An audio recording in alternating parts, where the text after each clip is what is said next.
దేవుని పరిశుద్ధ నామమునకు సమస్త మహిమ ఘనత ప్రభావములు కలుగునుగాక. కూడి వచ్చిన మీ అందరకు ప్రభువైన యేసుక్రీస్తు పరిశుద్ధ నామమున నా హృదయపూర్వక వందనాలు తెలియపరుస్తా ఉన్నాను. ప్రియులరా, మరి గడిచిన దినముల్లో శరీర కార్యములను గురించినటువంటి విషయాలు మనం నేర్చుకుని ఉన్నాం. అవి 4 రీతిలుగా విభాగింపబడ్డం మనం చూసాం. సెక్షువల్ ఇమ్మారాలిటీ గురించి, విగ్రహారాధన సంబంధమైంది, విభేదముల గురించినటువంటిది, తర్వాత అల్లరితో కూడిన ఆటపాటలు అనే నిగ్రహము లేకుండా చేసేటువంటి కార్యములుగా వాటిని మనం చూసి ఉన్నాం. అయితే నేటి దినమున మరికొన్ని విషయాలు మనము ఈ యొక్క భాగముల నుండి మనం నేర్చుకోవడానికి సిద్ధపడదాం. ఆ లాస్ట్లో ఒక హెచ్చరిక ఇవ్వడాన్ని మనం చూస్తూ ఉన్నాం. చూడండి, ఆ శరీర కార్యములు అయిన తర్వాత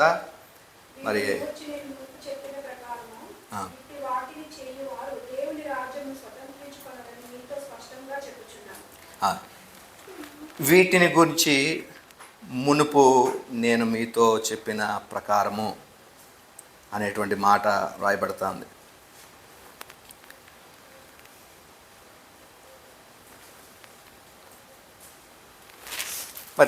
ఈ యొక్క హెచ్చరికను గురించినటువంటి విషయము ఒకసారి మనం చూద్దాం. మునుపు వాటిని తెలియచేసినటువంటి పరిస్థితిని మనం చూస్తూ ఉన్నాం. అతడు ఎక్కడ మునుపు ఈ విషయాలు చెప్పాడు? చూడండి, ఇక్కడ మరొకసారి ఈ మాటను చదువుదాం. 21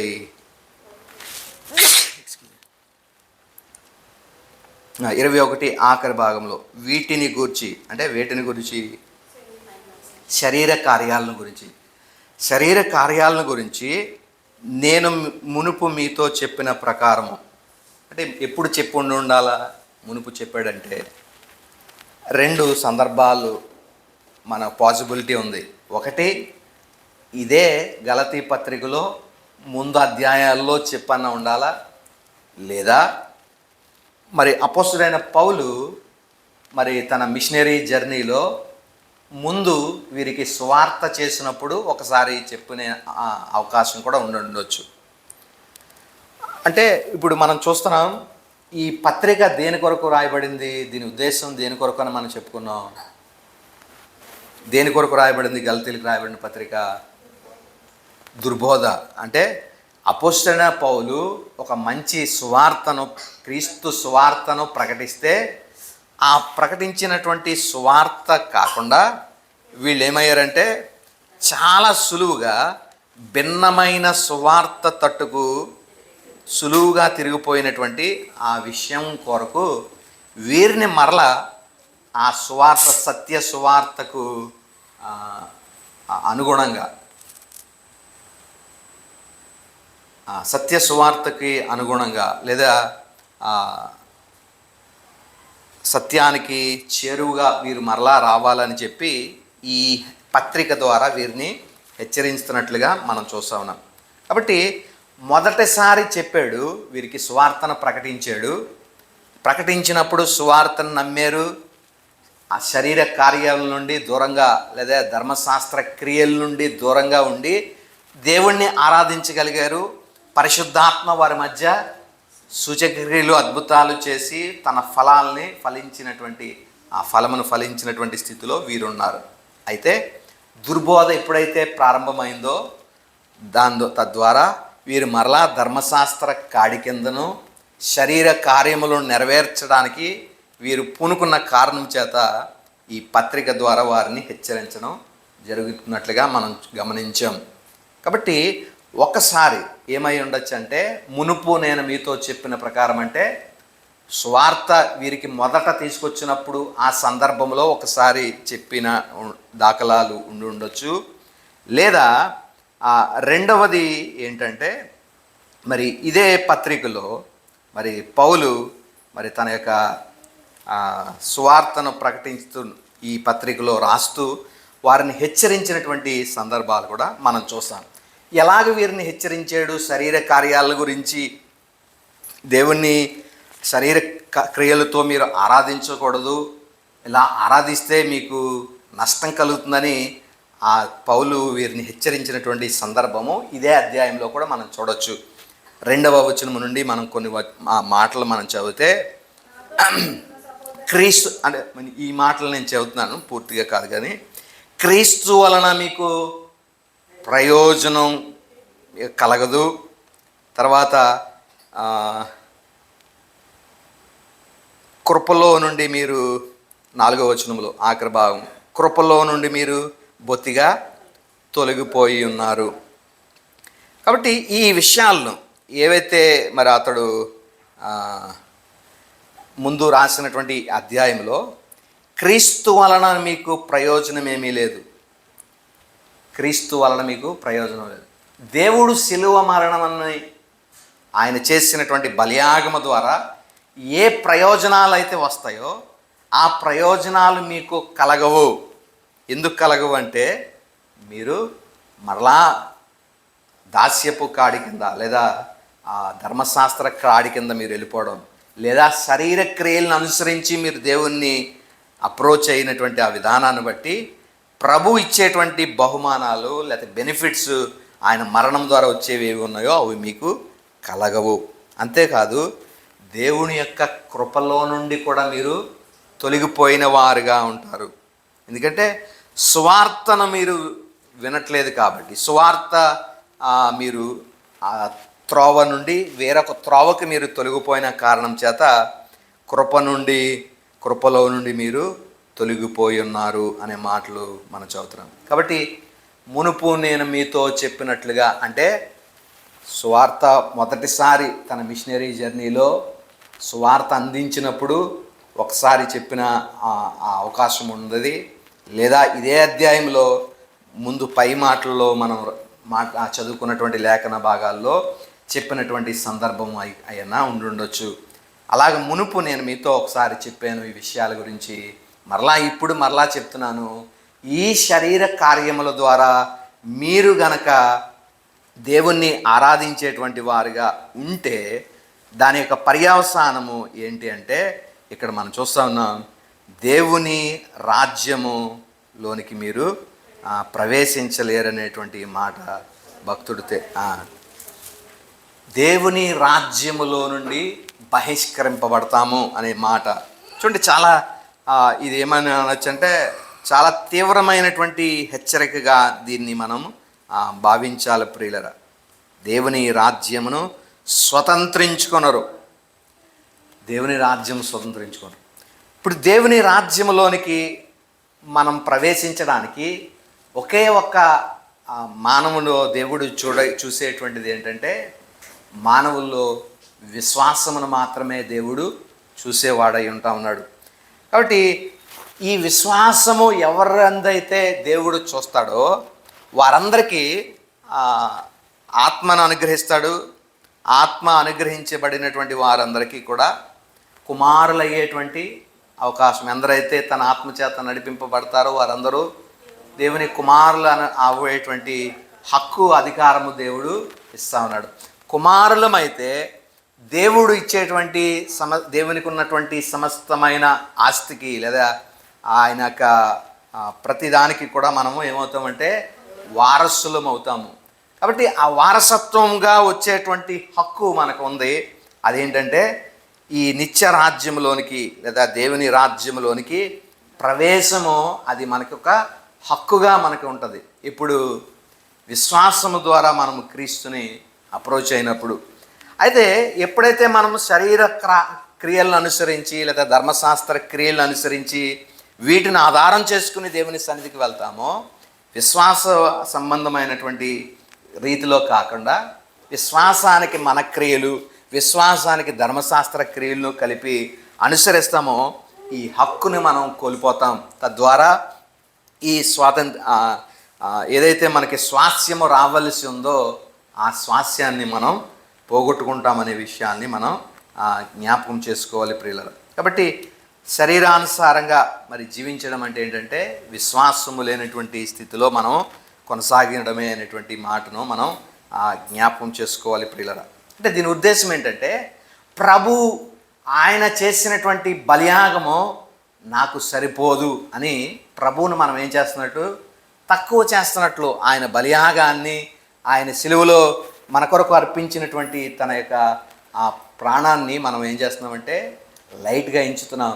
ప్రభు మరణము నాకు సరిపోదు, ఆయన కార్చిన రక్తము నన్ను నీతిమంతులుగా తీర్చడానికి, రక్షించడానికి సరిపోదు అని ఆయనతో పాటు నా క్రియలు కూడా ఉండాలి, ఆయనతో పాటు ఈ ధర్మశాస్త్రాన్ని కూడా నేను అనుసరిస్తే అప్పుడు నేను రక్షింపబడతాననేటువంటి విధానము, దాన్ని మనం ఏం చేస్తున్నామంటే ప్రభు కార్యాన్ని చులకనగా మనం ఎంచుతున్నాం ప్రియులరా. కాబట్టి తద్వారా దేవుడు మనల్ని మరి నిరాకరిస్తాడు, ఆయన రాజ్యములో నుండి మనల్ని నిరాకరిస్తాడు అనేటువంటి విషయాన్ని మనం జ్ఞాపకం చేసుకోవాలి. కాబట్టి స్వనీతిని మనం ఎంత మాత్రమునో ఆధారము చేసుకోకూడదు అనే విషయాలు మనం జాగ్రత్తగా విశ్వసించాలి ప్రియులరా. ఈ యొక్క స్లైడ్ని కనుక మీరు చూసినట్లయితే మరి దేవుని యొక్క మరి ఆ రాజ్యము మనం చూస్తూ ఉన్నాం. అబ్రహాముకు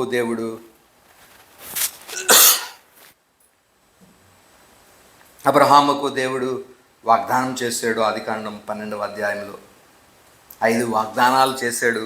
నిన్ను హెచ్చిస్తాను, నిన్ను నామాన్ని గణపరుస్తాను, నీ ద్వారా సమస్త వంశములను నేను ఆశీర్వదిస్తాననేటువంటి వాగ్దానాలు దేవుడు అబ్రహాముకి ఇచ్చాడు.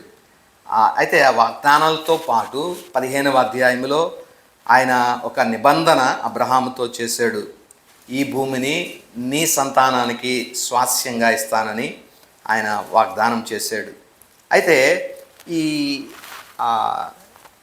అధ్యాయంలోనే మనం చూసినట్లయితే మరి ముందు వచనాల్లో మనం పౌలు ఉపయోగించినటువంటి దేవుని రాజ్యమును గురించిన కాన్సెప్ట్ మనం చూసినట్లయితే 3 నుండి 5 అధ్యాయాల్లో అతడు ఉపయోగించినటువంటి ఆ సందర్భాలని మనం కనుక ఒకసారి చూస్తే 3వ అధ్యాయము 11వ వచనములో ఈ మాటను మనం చదువుతాం.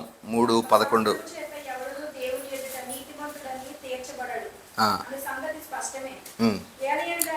నీతిమంతుడు విశ్వాస మూలముగా జీవించును.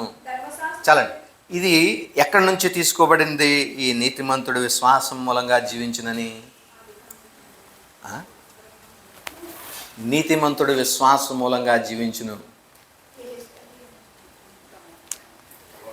హబక్కూకు గ్రంథం నుండి మనం చూస్తున్నాం 2వ అధ్యాయము 4వ వచనంలో. హబక్కూకు దేవునికి ప్రార్థిస్తాడు కదా, ఈ దేశం ఏంటి ఇంత భయంకరంగా ఉంది, నువ్వు చూస్తున్నావా లేదా? అన్యాయం పెరిగిపోతుంది, అక్రమం పెరిగిపోతుంది, ఎక్కడ చూసినా దౌర్జన్యము, హింసాకాండ, ఎక్కడ చూసినా నీతి లేదు, అన్యాయమే ఎక్కడ చూసినా సంభవిస్తుంది. నీవు ఉన్నావా లేదా? ఉంటే నువ్వు చూస్తూ ఊరుకుంటున్నావా ఏంటి అని దేవుడిని ప్రశ్నిస్తాడు. లేదు నేను ఉన్నాను, నేను చూస్తున్నాను, అయితే నేను నా టైంలో నేను చేయాల్సింది చేస్తానని చెప్పి దేవుడు చేయబోయేదాన్ని ముందుగా చెప్పాడు హబక్కూకు. ఏమనంటే, నేను ఈ దేశాన్ని మరి వీరికి బుద్ధి చెప్పడం కొరకు ఒక జాతిని నేను లేపబోతున్నాను. వారు కల్దీలు, బబులోనియన్స్, వారిని నేను లేపబోతున్నాను. వారు వచ్చి మరి ఈ యొక్క దేశాన్ని స్వతంత్రించుకుంటారు. ఈ దేశాన్ని స్వతంత్రించుకుని మరి వీరికి చరణ తీసుకుపోతారు వీరందరిని అని చెప్పి క్రూరులైనటువంటి జనాంగానికి ఈ దేశాన్ని అప్పగించేస్తానని దేవుడు చెప్పడాన్ని మనం చూస్తూ ఉన్నాం. అయితే ఈ క్రూరులైనటువంటి జనాంగానికి అప్పగించడం ఏంటి? కొద్దో గొప్ప మాలో నీతి ఉంది, భక్తి ఉంది, మేము నిన్ను ఆరాధించేటువంటి ఆరాధనలు, వాళ్ళు అసలు నీతి లేదు, భక్తి లేదు, పరిశుద్ధత లేనటువంటి జనాంగంగా వారు ఉన్నారు. వారికి మమ్మల్ని అప్పగించడం మరి ఏంటి? మరి కొంతమంది నీతిమంతులు ఉన్నారు కదా, భక్తిగా జీవించే వాళ్ళు ఉన్నారు కదా, వాళ్ళ పరిస్థితి ఏంటి అని హబక్కూకు అడిగితే హబక్కూకు అంటాడు, ఆ దేవుడు అంటాడు, హబక్కూకు వాళ్ళకి నేను ఒక ప్లాన్ చేశాను. ఆ ప్లాన్ ఏంటంటే, నేను ఒక వ్యక్తిని తీసుకురాకపోతున్నాను, ఆయన కొరకు నువ్వు కనిపెట్టు. ఆయన వచ్చే కాలంలో ఆయన ఈ నీతిమంతులై వచ్చే కాలానికి ఎవరైతే విశ్వాసముతో ఆయన కొరకు కనిపెడతారో వాళ్ళందరూ కూడా, నీతిమంతులందరూ కూడా విశ్వాసం మూలంగా జీవిస్తారు. అంటే పునరుద్ధానం గురించినటువంటి విషయం ఇక్కడ రాయబడుతుంది. విశ్వాసంతో మనం మరణించినప్పటికీ కూడా మన విశ్వాసంతో ఉన్నాం కాబట్టి ప్రభు మనల్ని తిరిగి లేపుతాడు. అప్పుడు ఆ నీతిమంతులు నిత్యత్వము ప్రభుతో కూడా ఆనందిస్తారు, బ్రతుకుతారు అనేటువంటి ఆ విషయాన్ని దేవుడు హబక్కుకు తెలియపరిచాడు.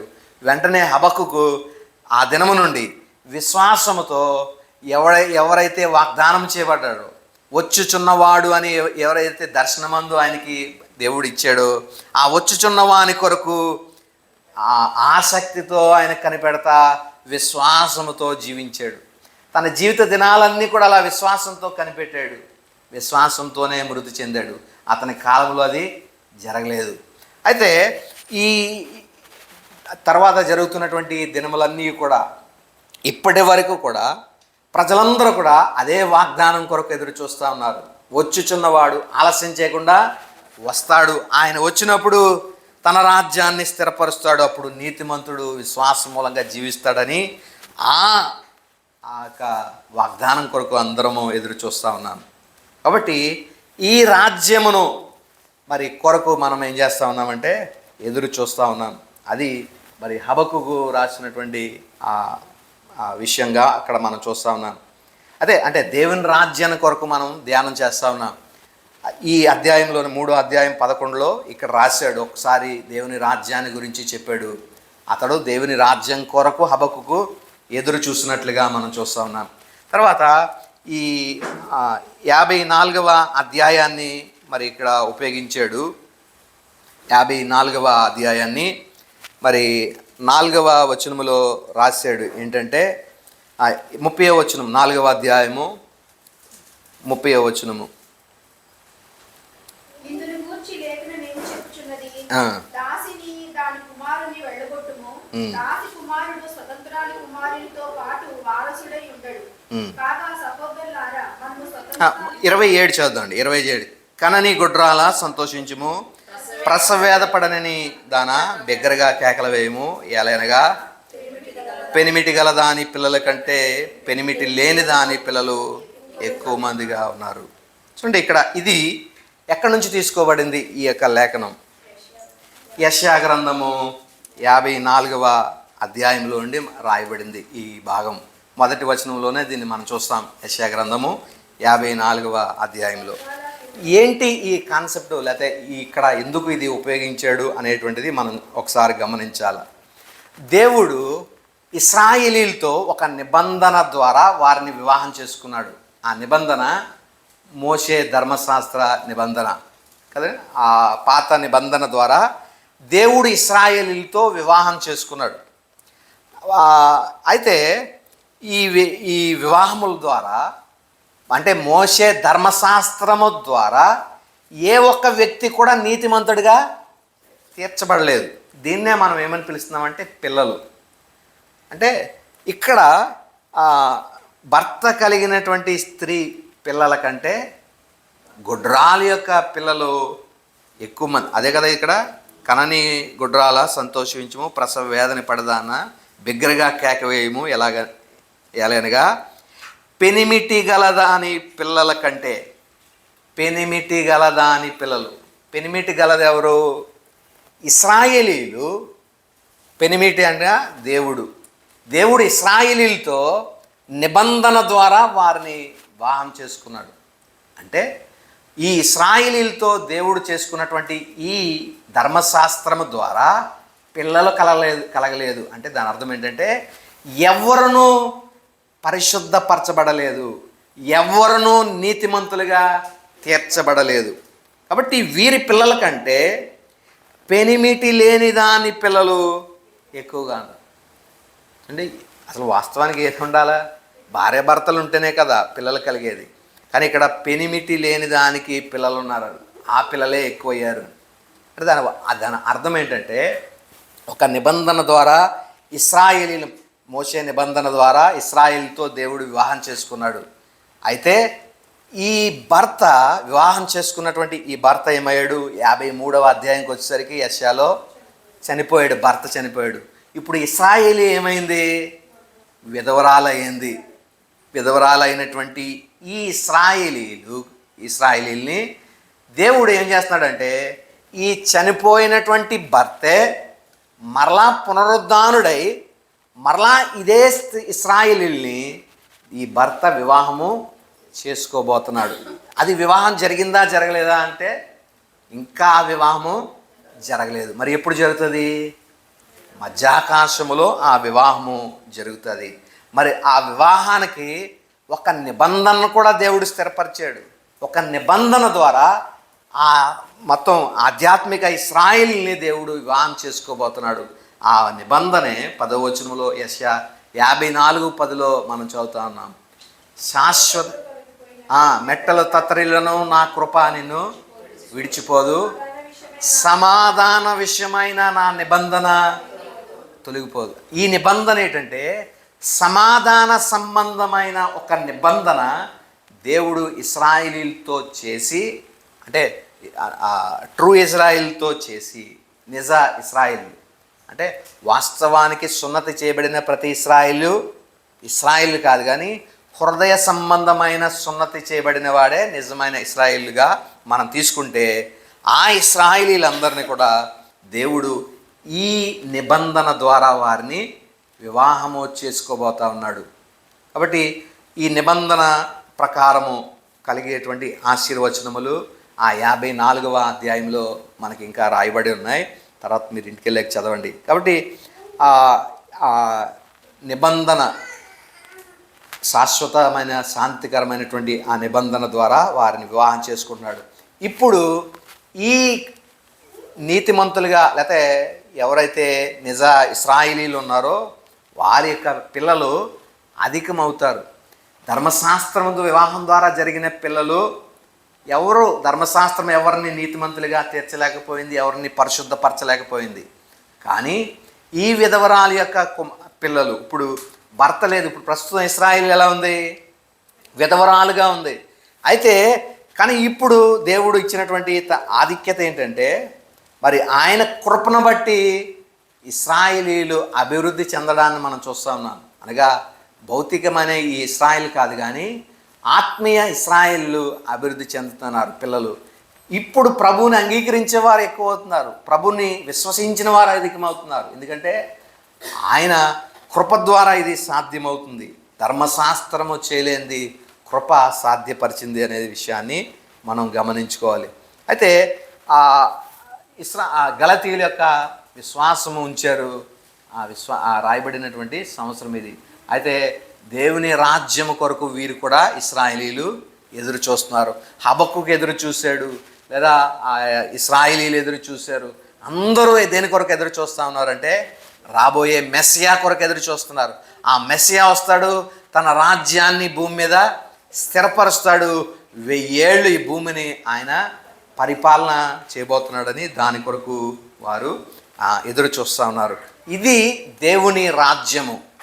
మనం ఇందాక చదువుకున్నటువంటి మాటలో నేను మునుపు మీతో చెప్పినట్లుగా ఇట్టి కార్యముల్లో చేసేటువంటి వారు దేవుని రాజ్యమును స్వతంత్రించుకున్నాడని మీతో చెప్పు.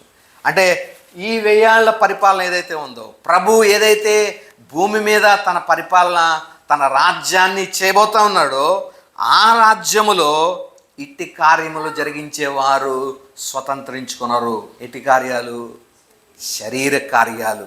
శరీర కార్యాలు అంటే మళ్ళీ ఈ లిస్ట్ అని కాదండి, ఈ లిస్ట్ చదవడం కాదు. ఈ కార్యాలు చేసేవాళ్ళు, వ్యభిచారం చేసేవాళ్ళు, ఆ కక్షలో చేసేవారు, విగ్రహారాధన చేసేవారు, ద్వేషములు చేసేవారు, వీళ్ళు ఆ రాజ్యానికి వెళ్ళరని కాదు ఇక్కడ దాని అర్థం. శరీర కార్యములు చేసేవారు. శరీర కార్యములు అనగానే మళ్ళీ డెఫినేషన్ ఏది రావాలా? దేవునికి చేరడానికి, దేవుని యొద్దకు వెళ్ళడానికి విశ్వాసం తప్ప మరే కార్యములు లేకుండా మనం దేవుని దగ్గరికి వెళ్ళాలి. ఒకవేళ విశ్వాసంతో పాటు నా భక్తిని, నా యొక్క పరిశుద్ధ జీవితాన్ని, లేదా నా క్రియలను, లేదా ధర్మశాస్త్ర సంబంధమైనటువంటి క్రియలను గనక నేను జోడించి ప్రభు సన్నిధికి నేను వెళ్తే అప్పుడు నేనేం చేస్తున్నట్టు?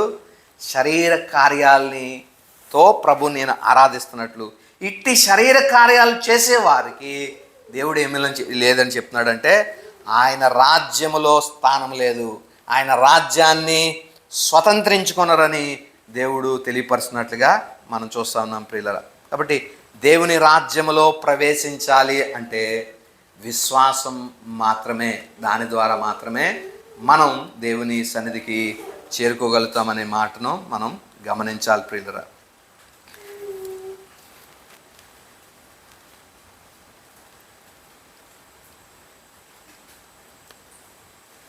తర్వాత ఈ ఒక వ్యక్తి ఎప్పుడైతే సువార్తని అంగీకరిస్తాడో, సువార్త యందు ఒక వ్యక్తి ఎప్పుడైతే మరి విశ్వసిస్తాడో ఆ వ్యక్తి అప్పటి నుండి ఒంటరి కాడు అనే విషయాన్ని మనం గమనించాలి.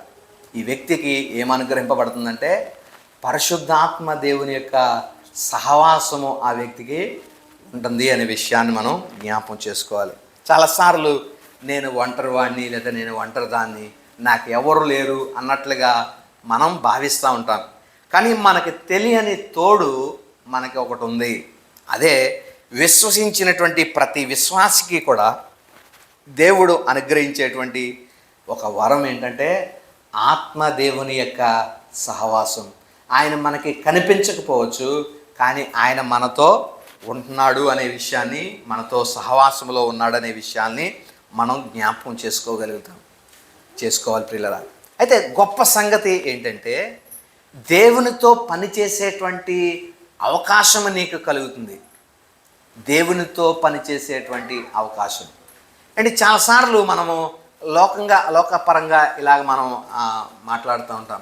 ఒక వ్యక్తితో గనక మనము నడిస్తే, లేదా ఒక వ్యక్తితో గనక మనం ఒక చోటకి వెళ్తే మనం ఎంతో ఏంటంటాం ప్రెస్టేజ్గా ఫీల్ అవుతూ ఉంటాం, ఎంతో గర్వంగా, ఎంతో ఇదిగా మనం ఫీల్ అవుతూ ఉంటాం. ఉదాహరణకి ఏదో ఎమ్మెల్యేయో లేకపోతే ఎంపీయో లేకపోతే ఏదైనా సెలబ్రిటీ ఉన్నాడు అనుకోండి, వెంటనే ఆ సెలబ్రిటీతో నేను అక్కడికి వెళ్ళాను, అక్కడ ఈయన వచ్చారు, లేకపోతే ఆయన వెళ్ళిన చోటకే నేను వెళ్ళానని చెప్పి వాళ్ళతో ఫోటో తీసుకుని వెంటనే మన స్టేటస్ మన డిపిఐ పెట్టుకుని ఆ విధంగా మనం గర్వపడుతూ ఉంటాం. ఇలాగ లోకంలో ఉన్నటువంటి ఒక వ్యక్తి, ఒక ప్రాముఖ్యమైనటువంటి వ్యక్తిని కనుక నువ్వు కలిస్తేనే ఇంత నువ్వు సంతోషపడతా ఉన్నావు. కానీ వాస్తవానికి మనం గమనిస్తే దేవునితో పనిచేసేటువంటి ఒక గొప్ప భాగ్యం మనకు కలుగుతుందంట. దేవునితో పనిచేసేటువంటి భాగ్యం ఎలా అండి? దేవునితో నేను ఎలా పని చేయగలుగుతాను అని మీరు అనుకోవచ్చు. అయితే ఈ పని ఎలాంటి పని ఇది అంటే, పరిశుద్ధాత్మ దేవుడు నీలో కార్యము చేస్తున్నప్పుడు ఆ కార్యములో నీవు కూడా పాలిభాగస్తుడయ్యేటువంటి గొప్ప అవకాశం దేవుడు నీకు కలిగిస్తూ ఉన్నాడు. అంటే ఆత్మదేవుడు పనిచేస్తుంటే ఆయనతో కలిసి నీవు కూడా పనిచేసినప్పుడు నీలో ఏముత్పత్తి అవుతుందంటే ఆత్మ ఫలము ఉత్పత్తి అవుతుంది. ఆత్మదేవుడు నీలో తన కార్యమును చేయడానికి ఆయన తన పని ప్రారంభిస్తున్నప్పుడు ఆ పనితో నీ యొక్క బాధ్యత కూడా నీవు నిర్వహించినప్పుడు మనమందరం కలిసి ఆత్మ ఫలాన్ని ఫలిస్తామనే విషయాన్ని మనం జ్ఞాపకం చేసుకోవాలి. ఇది కొంచెం జాగ్రత్తగా మనం అర్థం చేసుకోవాలి ప్రియులరా. ఆత్మదేవుడు మనలో కార్యము చేయాలి అంటే చాలాసార్లు ఇలా ఆలోచన చేస్తూ ఉంటాం. ఎలా అంటే ఆయన వచ్చి నీ ప్రమేయం లేక నీకు తెలియకుండానే, ఎప్పుడన్నా విన్నారా ఇలాంటిది? ఏం జరిగిందో ఏంటో నాకు తెలియలేదండి, ఎలా జరిగిందో కూడా నాకు తెలియదు అంటే నీకు తెలియకుండా ఆయన నిన్ను వశం చేసుకుని నిన్ను అలా చేసేటువంటి దేవుడా? అంటే దేవుడు మన విల్లు లేకుండా అండి, మన విల్లు లేకుండా, మన చిత్తం లేకుండా, మన ప్రమేయం లేకుండా ఏమైనా చేస్తాడా? అంటే స్వాతంత్రాన్ని అడ్డుకునేటట్లుగా దేవుడు ఏ కార్యము కూడా చేయడు.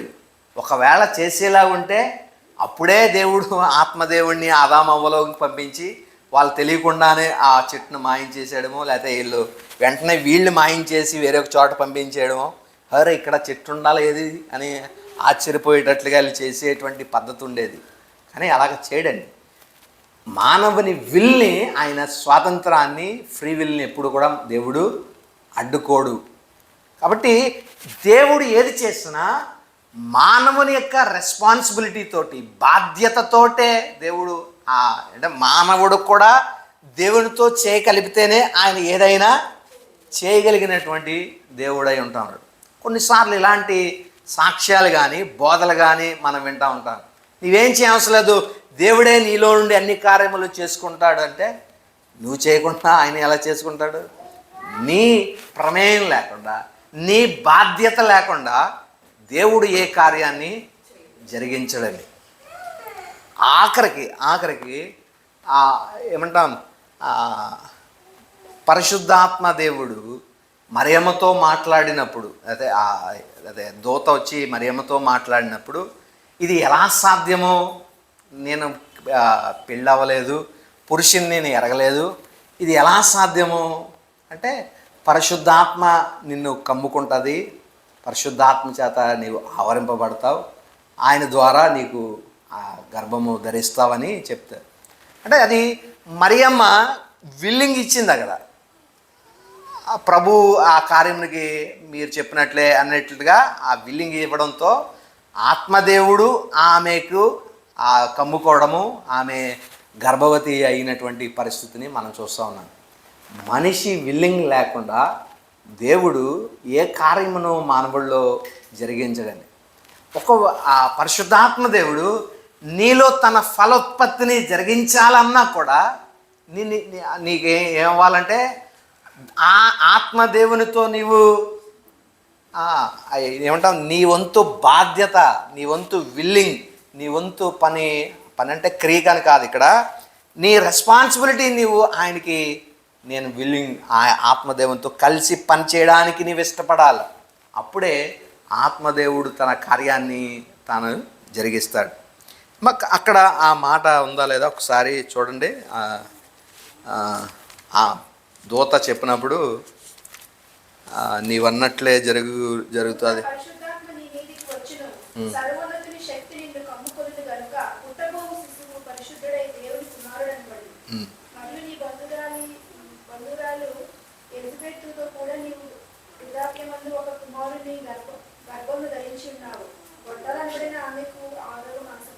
దేవుడు చెప్పిన ఏ మాట ఏనుగు నిరుద్ధకము కామేరదని ఆమెతో చెప్పిన. అందుకు మరి అందుకో ప్రభు దాసురాలను నీ మాట చెప్పిన నాకు జరుగును గాక. ఇదో ప్రభు దాసురాలను నీ మాట చొప్పున నాకు జరుగును గాక అని ఆమె ఏమి ఇచ్చింది? తన విల్లింగ్ ఇచ్చింది. నేను ఒప్పుకుంటున్నాను, నీ మాట చొప్పున నాకు జరిగించు, అలా చొప్పున జరిగించని ఆమె చెప్పడం బట్టి పరిశుద్ధాత్మ దేవుడు ఆమెను కమ్ముకోవడం, ఆత్మ దేవుని సహాయంతో వాక్ అయిన దేవుడు ఒక పిండముగా ఆమె గర్భంలో రూపింపబడడాన్ని మనం చూస్తూ ఉన్నాం. ఆ మరియమ్మ ప్రమేయం లేకుండా ఆ దేవుడు ఆమెలో జన్మించడానికి పరిస్థితి కలిగిందా అంటే అక్కడ కూడా ఆమె మానవ విల్లింగ్ ఇచ్చింది, ఆమె రెస్పాన్సిబిలిటీ అక్కడ ఉంది. ఆమె విల్లింగ్ ఇవ్వబట్టి ప్రభువు ఆమెను కమ్ముకోవడం, ఆత్మదేవుడు కమ్ముకోవడం మనం చూసాం. కాబట్టి దేవుని అంటే మానవుని ప్రమేయం లేకుండా, మానవుని బాధ్యత లేకుండా దేవుడేం కూడా జరిగించడు. ఆయన చేయగలిగిన సమర్థుడే, కానీ చేయడండి, అలా చేయడు. మానవుని బాధ్యత, మానవుని విల్లింగ్ ఉండాలి, ఉంటేనే ఆయన ఏదైనా చేయగలుగుతాడని మనం జ్ఞాపకం చేసుకోవాలి. దీనికి బెస్ట్ ఎగ్జాంపుల్ ఏంటంటే ఆదికాండంలో అబ్రహాము శారాల యొక్క ఎగ్జాంపుల్ మనం తీసుకుంటే, వారు దేవుడు వాగ్దానము చేసినప్పుడు వారి యొక్క దేహములు ఎలా ఉండినాయి అంట? మృతతుల్యమైనట్లుగా వారి దేహాలు ఉన్నాయి. అంటే వారి రిప్రొడక్టివ్ సిస్టమ్ అప్పటికే ఏమంటాం, రిప్రొడ్యూస్ చేసేటువంటి కెపాసిటీని కోల్పోయింది. వారంతటి వృద్ధులుగా వారు అయిపోయారు. అంటే పునరుత్పత్తి చేసేటువంటి స్థితికి వారు ఆ స్థితిలో వారు లేరు. ఇప్పుడు పరిశుద్ధాత్మ దేవుడు వారి యొక్క నేను వాగ్దానం చేశాను కాబట్టి శారాకి ఎలా అయినా సరే నేను ఆ గర్భాన్ని తెరవాలని చెప్పి అబ్రహాము ప్రమేయం లేకుండా దేవుడు శారా గర్భాన్ని తెరిచేశాడా? లేదు. అక్కడ చేసింది ఏంటంటే వీరి రిప్రొడక్టివ్ ఆర్గాన్స్ని దేవుడు ఏం చేశాడంటే మరలా రెస్టోర్ చేశాడు, మరలా పునరుత్పత్తి చేసేటువంటి కెపాసిటీని ఆ ఆర్గాన్స్కి దేవుడు కలుగు చేశాడు. అప్పుడు అబ్రహాము శారాలు కూడినప్పుడు ఈ ఇస్సాకు జన్మం అనేటువంటిది జరిగింది. అబ్రహాము లేకుండా ఉత్తి శారాకే ఇస్సాకు పుట్టేలేదండి. అయితే దేవుడు చేసిన కార్యం ఇక్కడ ఏంటి అని మనం చూస్తే, అబ్రహాము శారాల యొక్క రిప్రొడక్టివ్ ఆర్గాన్స్ని పునరుత్పత్తి చేసేటువంటి కెపాసిటీని ఆ ఆర్గాన్స్కి దేవుడు మరలా ఆ కెపాసిటీని అనుగ్రహించాడు. అది దేవుని కార్యం.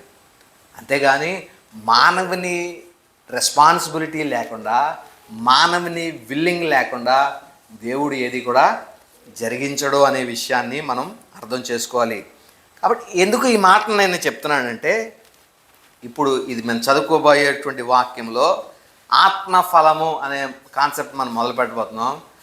ఆత్మ ఫలాన్ని మనం ఫలించాలి అంటే ఎవరి బాధ్యత ఉండాలి అని అంటే, ఒకటి దేవుడు పరిశుద్ధాత్మ దేవుడే. అంటే మనంగా ఇది ఫలించలేము.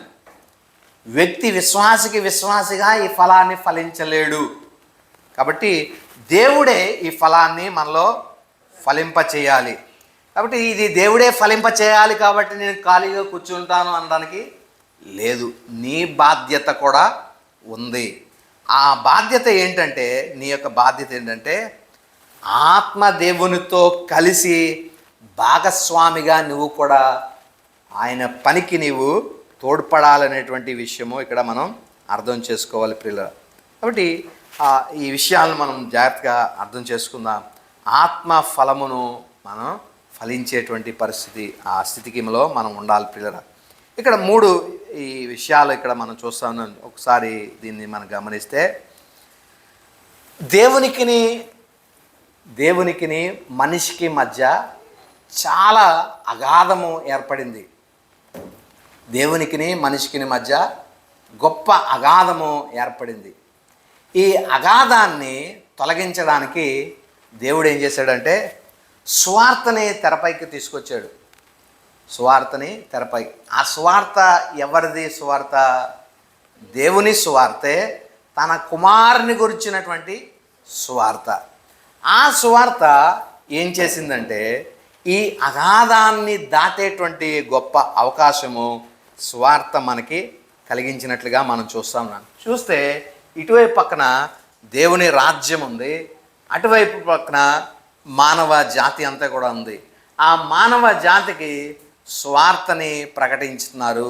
ఆ స్వార్థ ద్వారా మరి స్వార్థనందు విశ్వసించడం ద్వారా ఈ అగాధం ఏదైతే ఉందో, ఈ అగాధాన్ని స్వార్థ ద్వారా, క్రీస్తు యేసునందలి స్వార్థ యందు విశ్వాసం ద్వారా అగాధాన్ని దాటేటువంటి పరిస్థితి మనకు ఏర్పడుతుంది. 2 విధానాలు మనం చూస్తూ ఉన్నాం.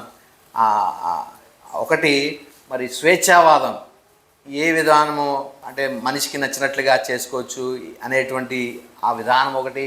తర్వాత న్యాయపరమైనటువంటిది ఐడియలిస్టిక్ వ్యూ, ఇది కూడా. అంటే నేను దేవుని రాజ్యము చేరాలంటే నేను పలానాది చేయాలి, పలానాది చేస్తే అప్పుడే నాకు దేవుని యొక్క రాజ్యము దక్కుతుంది అని ఆ ఏదైతే నియమాల ప్రకారం నడుచుకునేటువంటి వారు ఉంటారు చూసారా, దాన్ని ఈ న్యాయవాదంగా మనం చూస్తున్నాం. ఏ వాదమైన ద్వారా కూడా దేవుని రాజ్యాన్ని స్వతంత్రించుకోలేరు. కానీ ఒక్క స్వార్థ ద్వారా మాత్రమే ఈ అగాధమును దాటి మనము దేవుని రాజ్యానికి మనం చేరుకోగలుగుతాం.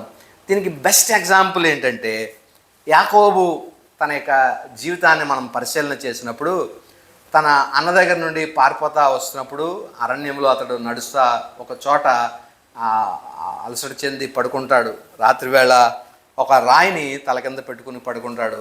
అయితే అక్కడ ఒక దర్శనం చూస్తాడు. ఆ దర్శనంలో అతనికి ఏం కనబడుతుందంటే, ఆకాశము నుండి ఒక నిచ్చెన భూమి మీదకి వేయబడుతుంది.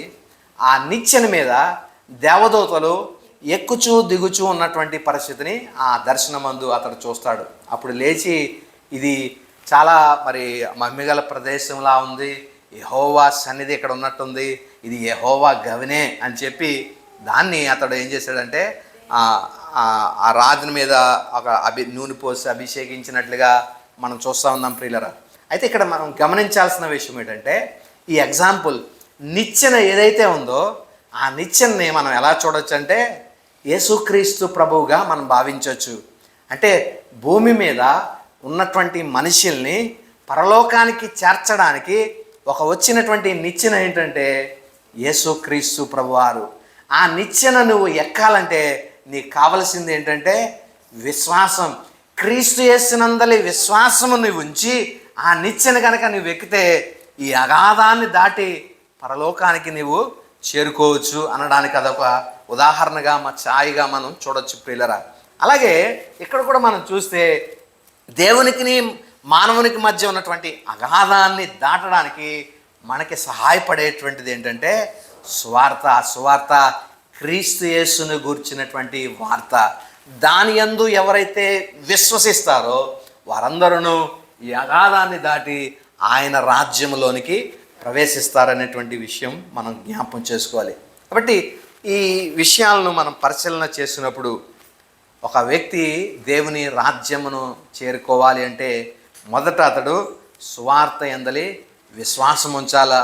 విశ్వసించినప్పుడు అతని హృదయంలోనికి పరిశుద్ధాత్మ దేవుడు అతనితో భాగస్వాముడు అవుతాడు, అతనితో సహవాసంలోనికి వస్తాడు. ఎప్పుడైతే పరిశుద్ధాత్మ దేవుని సహవాసములో ఆ వ్యక్తి వచ్చాడో అప్పుడు ఆ వ్యక్తికి మరి పరిశుద్ధాత్మ దేవుడు తనలో కార్యము చేయడం ప్రారంభిస్తాడు. అది కూడా వ్యక్తి యొక్క విల్లింగ్ తోటే, వ్యక్తి యొక్క భాగస్వామ్యంతోటే. నీకు తెలియకుండా నీలో ఏమి ఉత్పత్తి చేయడు. నీ బాధ్యత లేకుండా, నీ యొక్క భాగస్వామ్యం లేకుండా ఆయన నీలో ఏది కూడా ఉత్పత్తి చేయడు. నాకు తెలియదండి ఇది ఎలా జరిగిందో అని అనుకునే విషయం ఏది నీలో జరగదు. ఏదైనా ఒక ప్రభు అద్భుతం చేస్తే నీకు అది జరగచ్చేమో కానీ, అది లేకపోతే స్వస్థత కానీ లేకపోతే మరొకటే జరగచ్చేమో కానీ, ప్రభు యొక్క కార్యము నీ జీవితంలో జరగడానికి నీ వంతు భాగస్వామ్యము, నీ వంతు ఏమంటాం విల్లింగ్, అది నువ్వు ఖచ్చితంగా ఆత్మదేవునితో కలిసి పనిచేయాలి. అప్పుడు మాత్రమే ఈ ఫలోత్పత్తి జరుగుతుంది అనే విషయం మనం జ్ఞాపకం చేసుకోవాలి ప్రియులరా. కాబట్టి ఒక రాత్రికి రాత్రే నువ్వు ఇలాగా కొన్నిసార్లు మనం వింటూ ఉంటాం, ఒక రాత్రికి రాత్రే ఇది వ్యక్తి ఇలాగ అయిపోయాడు, ఇలాంటి వ్యక్తి ఇలాగా అయిపోయాడు అనుకోవడానికి ఏం లేదు. ప్రతి విషయంలో కూడా వ్యక్తి ఎప్పుడు కూడా మారు మనసు వచ్చిందని లేదా ఇలాగా అని మనం సాక్ష్యాలు చెప్పినప్పుడు ఒక రాత్రికి రాత్రే ఎవరు మారిపోరండి. మీరు ఎప్పుడన్నా చూసారా? లేకపోతే ఇలాగా మారు మనసు పొందిన తర్వాత, మారు మనసు పొందకముందు నేను చాలా నల్లగా ఉండేవాడిని, మారు మనసు పొందాక తెల్లగా అయిపోయాను, లేదా మారు మనసు పొందకముందు పొట్టిగా ఉండేవాడిని పొడుగ్గా అయిపోయాను, మారు మనసు పొందకముందు అంత జ్ఞానం ఉండేది కాదు, మారు మనసు పొందాక అంత చాలా జ్ఞానం వచ్చేసింది అని. ఇలాంటివి ఎప్పుడైనా జరిగినాయా? ఎవరికి జరగలేదు. ఏవి ఏమంటారు, నేచర్లో ఎటువంటి మార్పు మనకు రాదు మారు మనసు పొందిన తర్వాత. కానీ ఎక్కడ మారుతుంది అంటే ఆత్మదేవుడు మనలోనికి వచ్చి మనలో తన జీవాన్ని ఆయన పంపిస్తూ ఉంటాడు. ప్రతినిత్యం ఆయన జీవాన్ని మనకు పంపిస్తూ ఉంటాడు. ఆ జీవము మనకి జీవింపచేయడానికి, మనం జీవించడానికి ఆ జీవమే మనకి దేవుని జీవము సహాయపడుతుందనేది మనం జ్ఞాపకం చేసుకోవాలి. అలాగే ఆయన మనలో ప్రతినిత్యం పనిచేయడానికి మనం కూడా ఆత్మదేవునికి ఏం చేయాలంటే సహకారం చేయాలి, లేకపోతే ఆయనతో భాగస్వామ్యము చేయాలి. ఎలాగ ఆయనతో నీవు భాగస్వామ్యం చేయగలుగుతావు అంటే నీవు దేవుణ్ణి అప్రోచ్ అయ్యి ప్రతిరోజు దేవుణ్ణి చేరుకునడానికి నీవేం చేయాలంటే కింద అందుకున్న మాట రాయబడుతుంది, శరీర కార్యాలని మనం ఏం చేయాలంట. కింద వచనంలో మనం చదివితే 20 సిలువ వేయాల. శరీర కార్యాలని మనము సిలువ వేయాలి. శరీర కార్యాలని సిలువ వేయడం అంటే ఏంటి? శరీర కార్యాలని విడిచిపెట్టడం, సిలువ వేయడం అంటే ఇప్పుడు సపోజ్ నీకు దేవుని సన్నిధికి వెళ్ళడానికి నీకు ఒక రకమైనటువంటి లోపల నీలో ఉన్నటువంటి ఏదైతే నైజం అది అడ్డుపడుతూ ఉంటుంది ప్రతిసారి కూడా. ఇగో నేను భక్తిగా జీవిస్తున్నాను, యథార్థంగా జీవిస్తున్నాను, ప్రార్థన చేసుకుంటున్నాను, ఏమంటాం నిబంధనలు అయితే ఆజ్ఞల్ని నేను బ్రేక్ చేయలేదు, ప్రతి ఆజ్ఞకి నేను లోబడి జీవిస్తున్నాను, కాబట్టి దేవుడు నన్ను అంగీకరిస్తాడని నీ విధానాన్ని బేస్ చేసుకుని నువ్వు ప్రభు సన్నిధికి వెళ్తున్నప్పుడు దేన్ని ఆధారం చేసుకుని వెళ్తున్నట్టు? నువ్వు నీ క్రియలను ఆధారం చేసుకుని వెళ్తున్నావు, ధర్మశాస్త్ర క్రియలను ఆధారం చేసుకుని వెళ్తున్నావు. ఒకవేళ మనం ప్రభు సన్నిధికి వెళ్తున్నప్పుడు మనలో బలహీనతలు ఉన్నాయి, లేకపోతే ఏదైనా ఉండనివ్వండి, ఇదిగో నేను బలహీననే, నేను పాపినే, అయినప్పటికీ ఇవి కాదు నన్ను, దీని ద్వారా కాదు నువ్వు నన్ను అంగీకరించేది, నీ కుమారుడైన క్రీస్తు యేసును బట్టి, ఆయన కార్చిన ఇది ఆ రక్తాన్ని బట్టి, ఆయన చేసిన బలియాగమును బట్టి నేను నీతో సమాధాన పడ్డాను, ఆయన ద్వారా నేను అంగీకరింపబడుతున్నానని నీ విశ్వాసంతో నువ్వు ప్రభు సన్నిధికి వెళ్తే దేవుడు నిన్ను అంగీకరిస్తాడు. అలా కాకుండా నీ భక్తి, నీ యొక్క ఇది, నేను ఏ తప్పు చేయలేదు కాబట్టి ప్రభు నా ప్రార్థనలకు ఇస్తాడు, నేనే భక్తిగా ఉన్నాను, ఎక్కడ పడిపోలేదు, ఎలాంటి పొరపాటు చేయలేదు కాబట్టి నేను దేవునికి ఇష్టడుగా ఉన్నాను అని నీవు ఇలాగ ఈ కోణంలో నీ కార్యాలని బేస్ చేసుకుని ప్రభు సన్నిధికి వెళ్తున్నటువంటి ఆ సందర్భంలో శరీరం అనేటువంటిది నీలో పనిచేస్తుంది. ఆ శరీరాన్ని నువ్వేం చేయాలంటే సిలువ వేయాలి. ఏమంటావు, ఏదైతే ఆ ప్రేరణ నీకు కలుగుతుందో దీన్ని ఉపయోగించు. ఇది నువ్వు పరిశుద్ధంగా ఉన్నావు కదా, ప్రార్థన చేసుకుంటున్నావు కదా, భక్తిగా ఉంటున్నావు కదా, కాబట్టి నీకు చేస్తాడు. నువ్వు నీకంటే భక్తిపరురాలు ఇంకెవరు, నీకు చేయకపోతే ఇంకెవరు చేస్తాడు అన్నటువంటి ఆ లోపల ఉన్నటువంటి ఆ ఆలోచన, ఆ విధానము ఏదైతే ఉంటుందో దాన్ని మనం ఎప్పటికప్పుడు మనము రోజు రోజుకి దాన్ని సిలువ వేస్తూ ఉండాలి. లేదంటే అది అంటే సిలువ వేయడం అంటే ఏంటంటే ఇంకొక మరో మాటలో చంపడం అనమాట. లేదంటే అది జీవం పోసుకుంటూ ఉంటుంది ప్రతినిత్యం. అది జీవం పోసుకుంటే అది మరి ఆ క్రియను, తన క్రియను కనపరుస్తూ ఉంటుంది. అంటే విశ్వాస మార్గంలో అది ఏం చేస్తుందంటే అడ్డుపడేటువంటి అవకాశం ఉంది. కాబట్టి దీన్ని ఎప్పటికప్పుడు మనము అణచివేస్తా, దాన్ని సిలువ వేస్తూ ఉన్నప్పుడు ఆత్మదేవుడు ఆయన తన కార్యాన్ని మన జీవితంలో జరిగించడానికి పూర్ణమైనటువంటి అవకాశం ఉంటుంది. లేకపోతే క్రియలు, శరీర కార్యాలు అనేటువంటివి మనకి అడ్డొస్తూ ఉంటాయి. చూడండి, కయ్యేను హేబేలు విషయంలో కయ్యేనికి దేవుడు మరొక అవకాశం అతనికి ఉన్నదా లేదా? అతనికి దేవుడు చెప్పాడు, ఇదే కాదురా బాబు లాస్ట్, ఇదే కాదు, ప్రతి సంవత్సరం నువ్వు బలి అర్పించవచ్చు కదా, మరి వచ్చే సంవత్సరం అన్నా నువ్వు జాగ్రత్త తీసుకుని శరీర కార్యాన్ని బట్టి కాక, అంటే విశ్వాసం కాకుండా అతడు ఏం చేశాడంటే తన క్రియలను ఆధారం చేసుకుని వచ్చాడు. ఈ పోని చేయాల్సిందేంటో నీకు తెలిసింది, మేలైనది ఏదో చేయాలా, అది నువ్వు చేయలేదు కాబట్టే పాపం వాకిట నించుంది. కానీ ఇప్పటికైనా నువ్వు మేలైంది చేయాలి ఎరిగావు కాబట్టి మేలైంది నెక్స్ట్ నుండి చేయొచ్చు అనేటువంటి అవకాశము కయ్యేనికి ఉంది. కానీ దానికి ఒప్పుకున్నాడా? చేయడానికి ఒప్పుకోలేదు. నేనెందుకు ఇది నా అర్పణ ఎందుకు తృణీకరింపబడాలి, దేవుడు నా అర్పణ ఎందుకు తోసివేసాడు అని చెప్పి అతడు ఏం చేశాడంటే అతనిలో మరి ఆ ముఖాన్ని చిన్నబొచ్చుకుని తన తమ్ముడి అర్పణ దేవుడు అంగీకరించడం చేత అతని మీద ఆ గ్రడ్జ్ పెంచుకుని అతన్ని చంపడానికి కూడా వెనకాడలేదు. కాబట్టి శరీర కార్యం ఎప్పుడైతే ప్రారంభమవుతుందో అది ఆ దేవుని ఆత్మ కార్యాన్ని అది అంతమొందించేస్తుంది. కాబట్టి అంటే పై వచనాలు చదువుకున్నాక ఈ రెండు ఎప్పటికప్పుడు ఒకదానికొకటి ఏం చేస్తూ ఉంటాయంటే ఆత్మ శరీరమునకును, శరీరము ఆత్మకును విరోధంగా పోరాడుతూ ఉన్నాయి. నీవు ఏం చేయాల్సిందల్లా ఏంటంటే శరీరాన్ని, దాని క్రియలను, దాని ఇచ్చలను మనం చంపివేయాలి. నీకు ఏదైనా కలిగితే అదో ప్రభు నా యొక్క విశ్వాసాన్ని బట్టి, లేకపోతే నా ప్రార్థన బట్టి, నా భక్తిని బట్టి ప్రభు ఇంత కార్యం చేశాడు అనడానికి లేదు. మనం ఏం చేయాలంటే ప్రభు కృపను బట్టి ఇచ్చాడని ఆయన కృపను మనం హెచ్చించాలి. అయితే ఏదైనా సరే ప్రభు యొక్క కార్యాన్ని ఆయన నా జీవితంలో ప్రభు చేస్తున్నాడు ఆయనేటువంటి విధానం మనకు ఉండాలి. యోబు అలాగే అంటాడు కదా, అది కలిగిందన్నప్పుడు ఏం చేశాడు, యెహోవా ఇచ్చెను అనేటువంటి మాట చెప్పుకున్నాడు. అంటే నేను భక్తిగా ఉన్నాను కాబట్టి నాకు ఇచ్చాడు, నేను ఎంత యథార్థంగా ఉన్నాను కాబట్టి నా యథార్థతకు ఏమంటాం బహుమానమే ఇది అని అలా లేదు. యెహోవా ఇవ్వాలనుకున్నాడు, ఇచ్చాడు. ఆయన తీసుకోవాలనుకున్నాడు, తీసుకున్నాడు. అంటే మనం చేసిన భక్తిని బట్టి మనకి రివార్డ్ రాలేదు, మనం చేసిన తప్పును బట్టి మనకి పనిష్మెంట్ అనేటువంటిది జరగలేదు. మరి ఎలా జరుగుతుంది? నువ్వు చేసిన భక్తిని బట్టి నీకు రివార్డ్ రావట్లేదు, నువ్వు చేసిన తప్పును బట్టి నీకు శిక్ష రావట్లేదు. మరి ఎలా కలుగుతుంది? ఆయన ఇవ్వాలనుకుంటున్నాడు, ఇస్తున్నాడు. కాబట్టి నీకు ఏదైనా జరుగుతుందంటే దాన్ని నువ్వు ఎలా అర్థం చేసుకోవాలంటే, ఇలాగ 10,000 వేసాను కాబట్టి నాకు ఇలాగ 15,000 వచ్చింది అనేది కాదు. ఆయన నీకు ఇవ్వాలనుకున్నాడు కాబట్టి ఇచ్చాడు. అయితే ఇంకోటి ఏదో జరుగుతుంది, ఆయన ఇవ్వాలనుకున్నాడు కాబట్టి యెహోవా ఇచ్చెను అంటే ఇవ్వాలనుకున్నాడు, ఆయన ఇచ్చాడు అంతే. నీ విధానం కాదు.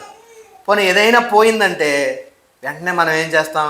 అదిగో అలా చేసావు కాబట్టి అందుకే ఇది ఇలా జరిగింది అనుకోవడానికి లేదు. ఆయన తీసుకోవాలనుకున్నాడు, తీసుకున్నాడు.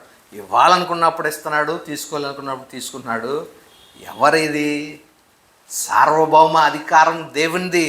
దేవునికి మహిమ చెల్లాల. కాబట్టి అది ఇస్తే మంచి చేసినప్పుడు దేవుడు ఏమంటాం మన భక్తి, చెడు చేసినప్పుడు మన యొక్క పాపము అని ఇలాగ మనం ఆలోచించడానికి లేదండి. ప్రభు కార్యాలని మనము జాగ్రత్తగా అర్థం చేసుకోవాలి. శరీర కార్యాలని ప్రతినిత్యము మనము సిలువ వేసే వారంగా మనం ఉండాలి. కాబట్టి ఇక్కడితో నేను ఈ మాటలు ముగిస్తున్నాను. వచ్చే వారము ఆత్మ ఫలమును గురించి మనం నేర్చుకుందాం. ప్రతి ఈ విషయాలన్నిటిలో కూడా కామన్గా ఉండేటువంటిది, వీటన్నిటిలో కూడా ప్రేమను మనం చూడగలుగుతూ ఉన్నాం. ఆ ప్రేమే ఈ ఆత్మ ఫలములన్నిటికీ మూలం. అంటే అన్నిటిలో కూడా ఇది ప్రేమను మనం చూస్తాం. కాబట్టి ఆ ప్రేమ చేత అది ఎవరి ద్వారా కలుగుతుంది? ఆత్మదేవుని ద్వారా. ఆ దేవునికి మనం కూడా ఏం చేస్తున్నాం? ఆయనతో భాగస్వామ్యం చేసి మనం కలిసి పనిచేస్తున్నాం. ఆయనతో దేవునితో కలిసి పనిచేసేటువంటి గొప్ప భాగ్యాన్ని దేవుడు విశ్వాసకి ఇస్తున్నాడు. దేవునితో కలిసి పనిచేసేటువంటి గొప్ప భాగ్యం. ఆ భాగ్యము వలన ఆయనతో కలిసి పనిచేయడం వల్ల నీలో ఇలాంటి ఫలం ఉత్పత్తి అవుతుంది. ఏంటి ఆ ఫలము? ప్రేమ, సంతోషము, సమాధానము, దీర్ఘశాంతము, దయాళుత్వము, సాత్వికము, మంచితనము, విశ్వాసము, ఆశా నిగ్రహము. ఇవి మరి దేవుడు, పరిశుద్ధాత్మ దేవుడు నీలో పని చేయడానికి ఆయన సిద్ధంగా ఉన్నాడు. దానికి నీవేం చేయాలా? నీ వెల్లింగ్ తెలియచెప్పాలి.